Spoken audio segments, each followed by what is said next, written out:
Sophia Morgan stood frozen in the doorway of her daughter's elementary school classroom, watching as 8-year-old Emma chatted animatedly with the school janitor. The man, dressed in faded blue coveralls with "Mike" stitched on the pocket, knelt at eye level with her daughter, his weathered face creasing with genuine laughter at whatever joke Emma had just told. Something in that simple interaction made Sophia's heart twist unexpectedly. If you're enjoying this story so far, please hit that like button and subscribe to see more heartwarming content like this. 3 months earlier, Sophia had made what she thought was a playful suggestion to Emma. "Honey, Mommy's been alone for a long time now. What if you help me find someone special?" She hadn't expected her daughter to take the challenge so seriously. And she certainly hadn't expected this outcome. At 36, Sophia had built a tech empire worth billions from nothing. After her husband David's death 5 years ago, she'd thrown herself into work, expanding Morgan Technologies into new markets while raising Emma alone. Dating seemed impossible. Every man either wanted her money or couldn't handle her success.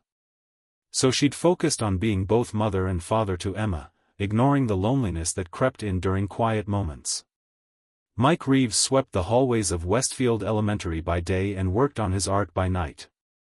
At 40, he'd abandoned a promising career in architecture after his wife died in childbirth, leaving him to raise their son Tyler alone. The janitorial job offered steady hours that allowed him to be there for Tyler, now 10. The modest salary meant they lived in a small apartment across town, but they were happy, mostly.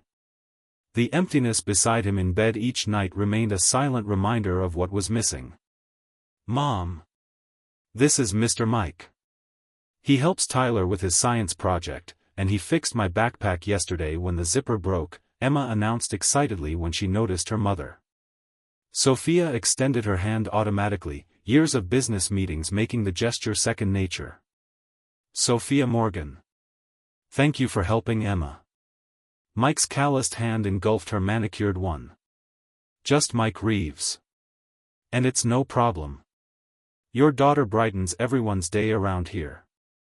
Something in his direct gaze, the complete lack of recognition or fawning that usually accompanied introductions, caught Sophia off guard. This man had no idea who she was. Over the following weeks, Emma mentioned Mr. Mike constantly. He had shown her how to make paper airplanes that really flew. He knew all about the stars.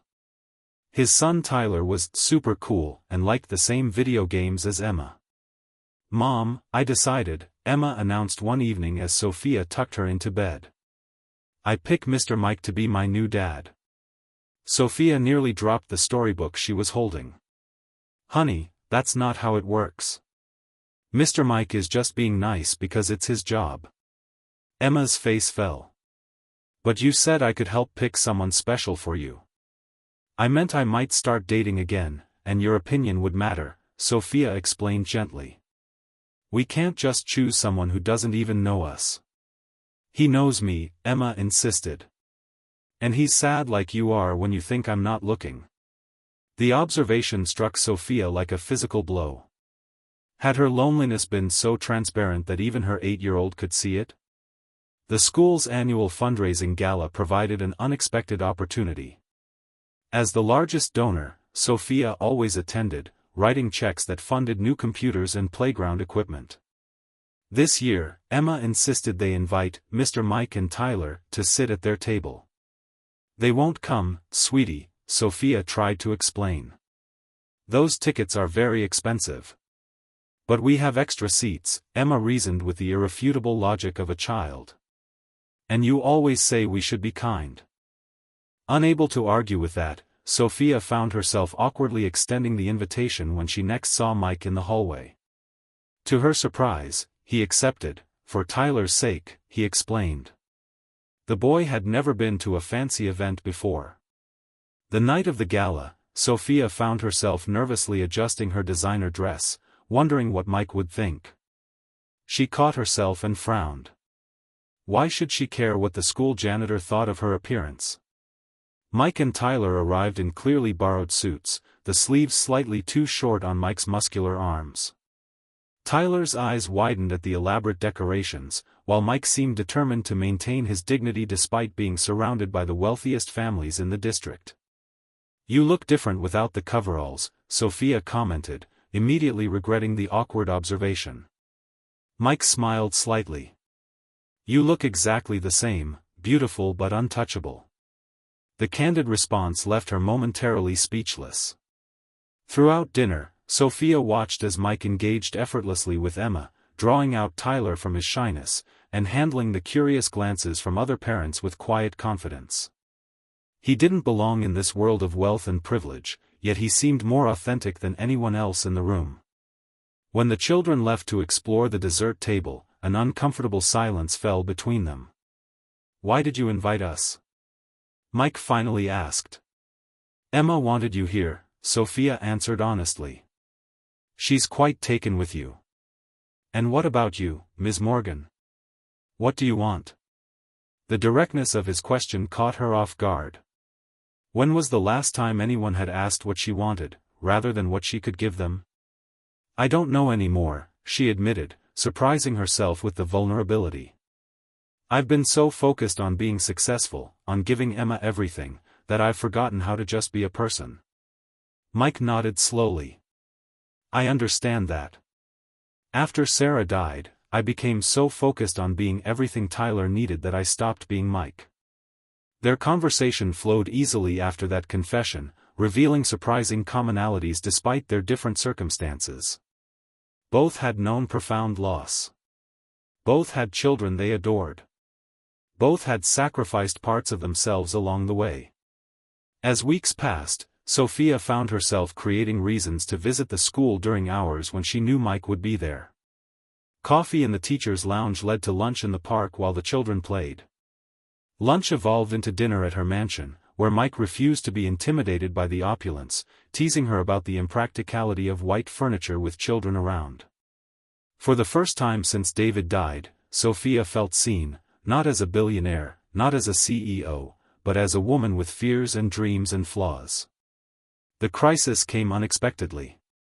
A photo of Sophia and Mike at a school function appeared in a tabloid with the headline, "Billionaire slumming it with school janitor, charity case or midlife crisis?" Mike withdrew immediately, refusing her calls and avoiding her at school. When she finally cornered him in the maintenance room, his expression was closed off. "This won't work, Sophia. Our worlds are too different." "That's not true," she argued. "When we're together, none of that matters." "It matters to everyone else," he countered.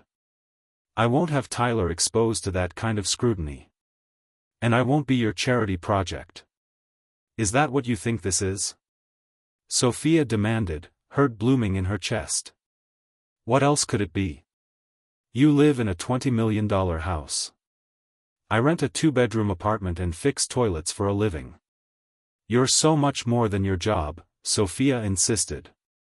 "You're kind and intelligent and talented. You make me laugh. You see me, the real me." Mike shook his head. "The real you belongs to a world I can never be part of." For the first time in years, Sophia felt truly helpless. All her money and power couldn't fix this problem. She retreated, respecting his decision even as it broke her heart. Emma was inconsolable. "But Tyler is my best friend now. And Mr. Mike makes you smile the real way." Watching her daughter's tears, Sophia realized she'd been teaching Emma the wrong lesson all along. Success wasn't about money or power, it was about having the courage to pursue what truly mattered. The solution came to her in the middle of the night. The next morning, she called an emergency board meeting and announced she was stepping back from day-to-day operations of Morgan Technologies. She'd remain as chairwoman but would no longer serve as CEO. "I've built this company at the expense of building a life," she told the shocked board members. "It's time to correct that imbalance." Her next stop was Mike's apartment. When he opened the door, surprise and wariness battled on his face. "Before you close the door," Sophia said quickly, "I need you to know something. I resigned as CEO today." Mike's eyebrows shot up. "Why would you do that?" Because you were right. Our worlds were too different. So I'm changing mine. She took a deep breath. I don't want to be defined by my bank account anymore. I want to be defined by the people I love and who love me back. Sophia. I'm not finished, she interrupted. I'm not asking you to be comfortable with my money. I'm asking if you could be comfortable with me, just Sophia. The woman who burns toast and cries at dog commercials and is terrified of thunderstorms. A small smile tugged at Mike's lips. That's Sophia I might be able to handle. Good, she said, relief washing through her. Because Emma was right all along. You do make me smile the real way.